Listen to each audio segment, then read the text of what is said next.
Life can best be understood by likening it to a game. Since we are exterior to a great number of games, we can regard them with a detached eye. If we were exterior to life, instead of being involved and immersed in the living of it, it would look to us much like games look to us from our present vantage point. Despite the amount of suffering, pain, misery, sorrow, and travail which can exist in life, the reason for existence is the same reason as one has to play a game: interest, contest, activity, and possession. The truth of this assertion is established by an observation of the elements of games and then applying these elements to life itself. When we do this, we find nothing left wanting in the panorama of life. By game, we mean contest of person against person or team against team.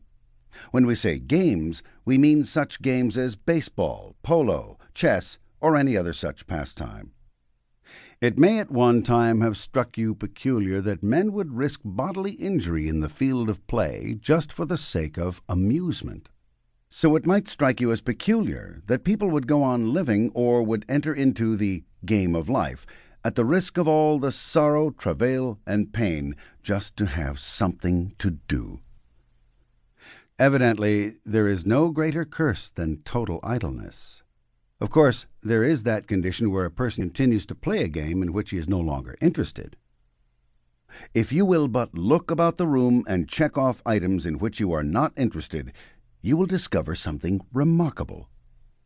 In a short time, you will find that there is nothing in the room in which you are not interested.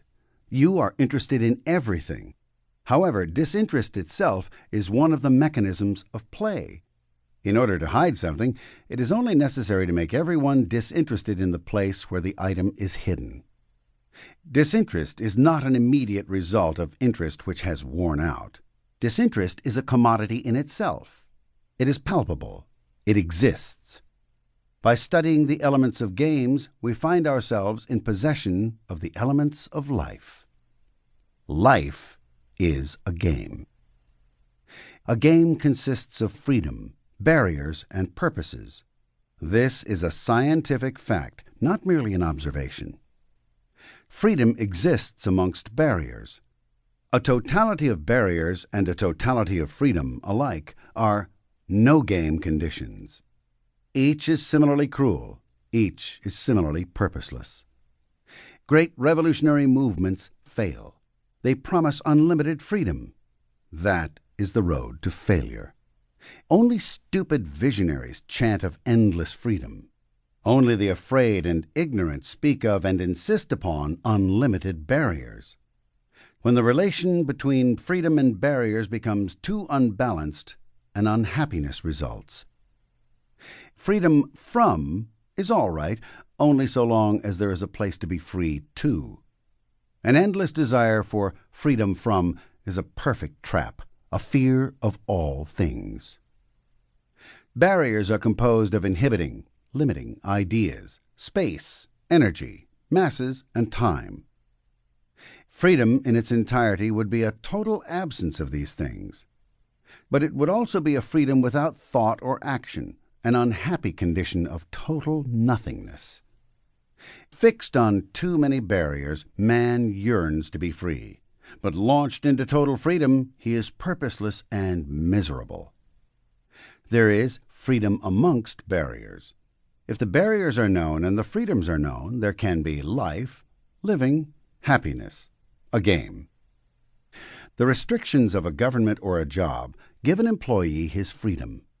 Without known restrictions, an employee is a slave doomed to the fears of uncertainty in all his actions.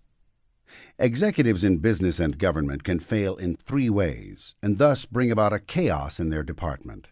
They can 1. Seem to give endless freedom, 2. Seem to give endless barriers, 3. Make neither freedom nor barriers certain.